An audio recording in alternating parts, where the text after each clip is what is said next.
നമസ്കാരം പ്രിയപ്പെട്ട സുഹൃത്തുക്കളെ. ഇന്ന് മകരമാസം 1-ാം തീയതി മകരരാശിയിലേക്ക് സൂര്യൻ കടക്കുന്ന ദിവസം, അതായത് ഉത്തരായനത്തിലേക്ക് കടക്കുന്ന സമയമാണെന്ന്. ഇന്ന് വളരെ ശക്തിയോടുകൂടി ആ സൂര്യൻ്റെ പ്രഭ ഇനി ഉത്തരായന കാലത്തിലേക്ക് കടക്കുന്നു. നമുക്കറിയാമല്ലോ, ഭീഷ്മർ ഉത്തരായന കാലം നോക്കിക്കിടന്നത് ശരശയ്യയിൽ തൻ്റെ ജീവൻ ഭഗവാൻ പരമാത്മാവിൽ ഏൽപ്പിക്കാനായിട്ട്. അതുകൊണ്ട് തന്നെ ഇന്ന് നമുക്ക് രാവിലെ ഒരു സൂര്യനാരായണ മന്ത്രങ്ങളോടുകൂടി തുടങ്ങാം. ഹിരണ്മയീന പാത്രേണ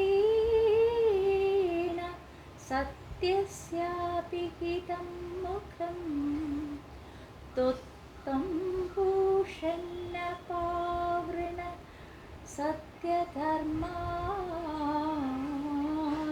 ദൃഷ്ടൈ. പൊന്നൊളി തൂകുന്ന മൂടി കൊണ്ട് സത്യത്തിൻ്റെ മുഖം ഇതാ മറഞ്ഞിരിക്കുന്നു. സർവപോഷകനായ സൂര്യഭഗവാനെ, അതൊന്ന് മാറ്റിത്തരേണമേ.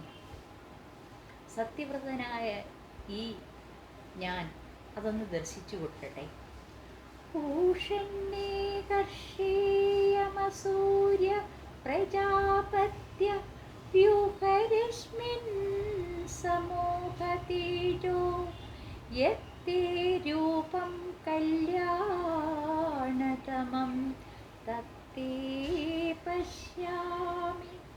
യോ ആസൗ വസ്സൗ പുരുഷഃ സോ അഹമസ്മി.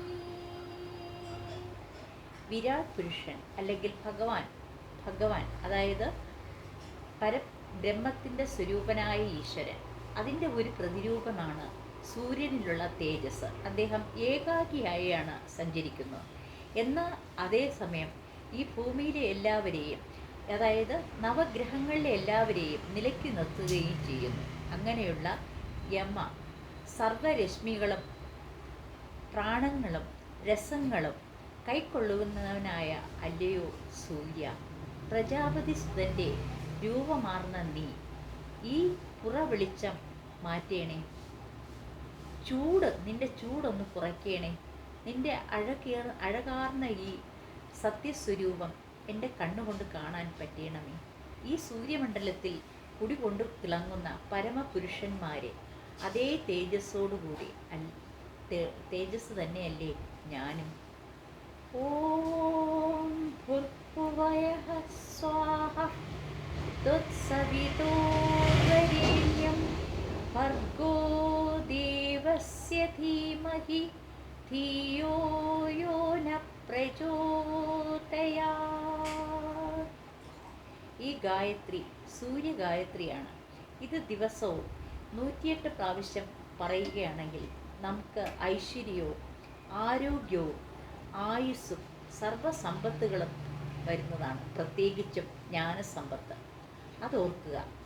ഈ ഗായത്രി മന്ത്രം പറ്റുന്നത് നിങ്ങളുടെ കുട്ടികളെയും പഠിപ്പിക്കുക. അവർ അതിരാവിലെ സൂര്യൻ ഉദിക്കുന്ന സമയത്ത് അതൊന്ന് പറഞ്ഞു നോക്കട്ടെ. വളരെ നല്ലതായിരിക്കും. ഓം നമോ ഭഗവതേ വാസുദേവായ. ഓം ശ്രീകൃഷ്ണ പരബ്രഹ്മണേ നമഃ.